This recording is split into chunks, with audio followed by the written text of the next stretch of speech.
नमस्ते दोस्तों। क्या आपने कभी सोचा है कि सच्ची खुशी क्या है? वो खुशी जो पैसे, रुतबे या चीजों से नहीं मिलती, बल्कि आपके अंदर से आती है। क्या आप चाहते हैं कि आपकी जिंदगी में हर पल शांति और संतुष्टि हो, चाहे बाहर की दुनिया कितनी भी उथल-पुथल क्यों न हो? अगर हाँ, तो आज आप सही जगह पर हैं। आज हम बात करेंगे एक ऐसी किताब की जो दुनिया भर में लाखों लोगों की जिंदगी बदल चुकी है। The Art of Happiness by His Holiness Dalai Lama and Howard Cutler. ये किताब सिर्फ एक किताब नहीं, बल्कि एक रोड मैप है, सच्ची खुशी तक पहुंचने का रास्ता। सेक्शन 1, किताब का परिचय और core message. The Art of Happiness एक अनोखी किताब है जो दलाई लामा की बुद्धिमानी और डॉक्टर हावर्ड कटलर के वैज्ञानिक दृष्टिकोण का मिश्रण है। दलाई लामा, जो बौद्ध धर्म के सबसे बड़े आध्यात्मिक गुरु हैं, और हावर्ड कटलर, जो एक साइकियाट्रिस्ट है, मिलकर इस किताब में खुशी के साइंस और आध्यात्मिक पक्ष को एक्सप्लोर करते हैं। इस किताब का कोर मैसेज क्या है? दलाई लामा कहते हैं, the very purpose of our life is to seek happiness. हमारी जिंदगी का असली मकसद खुशी की तलाश करना है। लेकिन ये खुशी बाहर की चीजों में नहीं, बल्कि हमारे अंदर की शांति, कंपैशन और अंडरस्टैंडिंग में छिपी है। हावर्ड कटलर इस किताब में दलाई लामा के साथ अपनी बातचीत को शेयर करते हैं, जिसमें वो पूछते हैं, क्या सचमुच हम हर हाल में खुश रह सकते हैं? और दलाई लामा का जवाब होता है, हाँ, खुशी एक स्किल है जिसे प्रैक्टिस से सीखा जा सकता है। किताब 4 मुख्य हिस्सों में बंटी है। 1, द पर्पस ऑफ लाइफ, जिंदगी का मकसद। 2, ह्यूमन वार्मथ एंड कंपैशन, मानवीय गर्मजोशी और करुणा। 3, ट्रांसफॉर्मिंग सफरिंग, दुख को बदलना। 4, ओवरकमिंग ऑब्स्टेकल्स, रुकावटों पर जीत। Part 1, the purpose of life, जिंदगी का मकसद। क्या आपने कभी सोचा कि आपकी जिंदगी का असली पर्पस क्या है? काम, पैसे, रिलेशनशिप्स, क्या ये सब सचमुच आपको खुशी दे रहे हैं? दलाई लामा कहते हैं कि खुशी हमारी जिंदगी का अल्टीमेट गोल है। लेकिन ये खुशी आती कहां से है? Happiness is not something readymade, it comes from your own actions.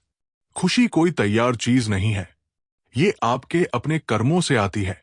Howard Cutler एक पेशेंट की कहानी शेयर करते हैं, जो बाहर से बहुत सक्सेसफुल था, बड़ा घर, महंगी गाड़ी, अच्छी जॉब, लेकिन फिर भी वो डिप्रेस था। जब कटलर ने दलाई लामा से इस बारे में पूछा, तो उन्होंने कहा, उसकी जिंदगी में कंपैशन की कमी है। जब तक हम दूसरों की भलाई के बारे में नहीं सोचते, हमारी खुशी अधूरी रहती है। खुशी का रास्ता दूसरों की मदद करने और कंपैशन दिखाने से होकर गुजरता है। रोज छोटे छोटे कर्म करें, जैसे किसी की मदद करना, किसी को स्माइल देना।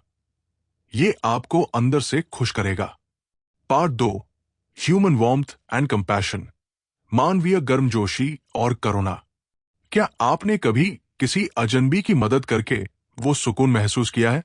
वो वार्मथ, वो कनेक्शन जो दिल को छू जाता है? दलाई लामा कहते हैं कि यही कंपैशन है और यही खुशी की कुंजी है।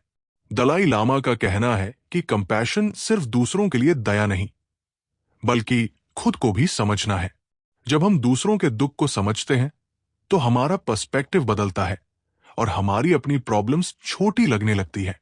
If you want others to be happy, practice compassion. If you want to be happy, practice compassion. अगर आप चाहते हैं कि दूसरे खुश रहें, तो कंपैशन दिखाइए। अगर आप खुद खुश रहना चाहते हैं, तो कंपैशन दिखाइए। दलाई लामा एक बार एक टिबेटन मंक की कहानी सुनाते हैं, जो चाइनीज प्रिजन में कई सालों तक रहा। वहां उसे टॉर्चर सहना पड़ा, लेकिन फिर भी उसने अपने दुश्मनों के लिए कंपैशन रखा। जब दलाई लामा ने उससे पूछा कि क्या वो डरता था, तो उसने जवाब दिया, हां, मुझे डर था, लेकिन इस बात का डर था कि मैं अपने दुश्मनों के लिए कंपैशन खो दूंगा। इस कहानी ने कटलर को शॉक्ड कर दिया और उन्हें समझ आया कि कंपैशन कितना पावरफुल हो सकता है।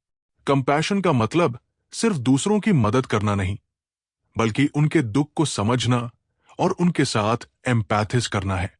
रोज एक छोटा सा कंपैशनेट एक्ट करें, जैसे किसी को सुनना, उनकी तारीफ करना या उनकी मदद करना। दोस्तों, क्या आपने कभी किसी के लिए कंपैशन दिखाया और बदले में सुकून महसूस किया?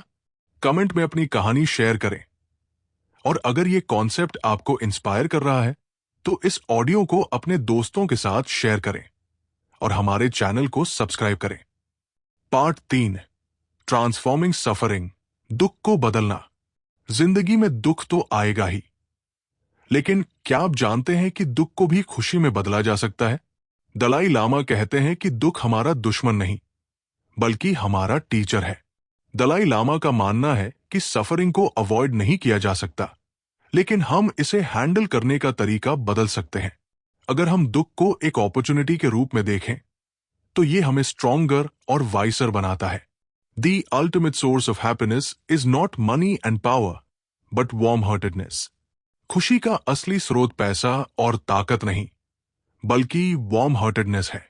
कटलर एक पेशेंट की कहानी बताते हैं, जिसने अपनी जॉब खो दी थी और डिप्रेशन में चला गया।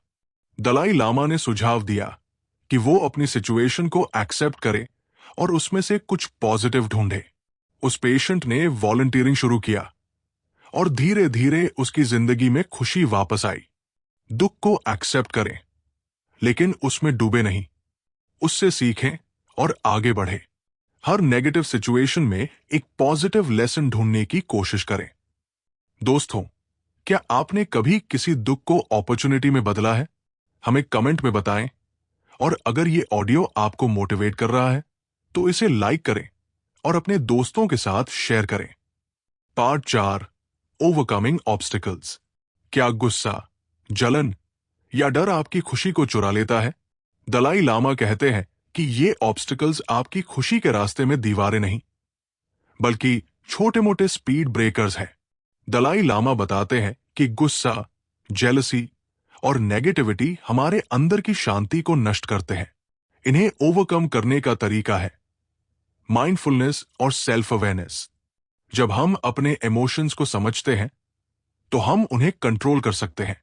When we meet real tragedy in life, we can react in two ways, either by losing hope and falling into self-destructive habits, or by using the challenge to find our inner strength.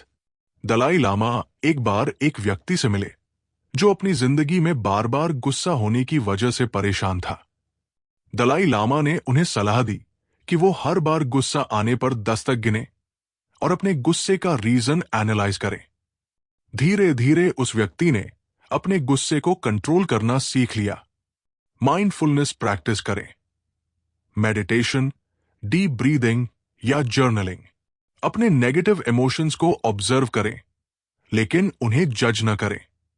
दोस्तों, क्या आप अपने गुस्से या negativity को control करने की कोशिश कर रहे हैं? अगर हाँ, तो हमें कमेंट में अपनी टिप्स शेयर करें और इस ऑडियो को अपने दोस्तों के साथ शेयर करें, ताकि वो भी इन लाइफ चेंजिंग लेसन्स को सीख सकें।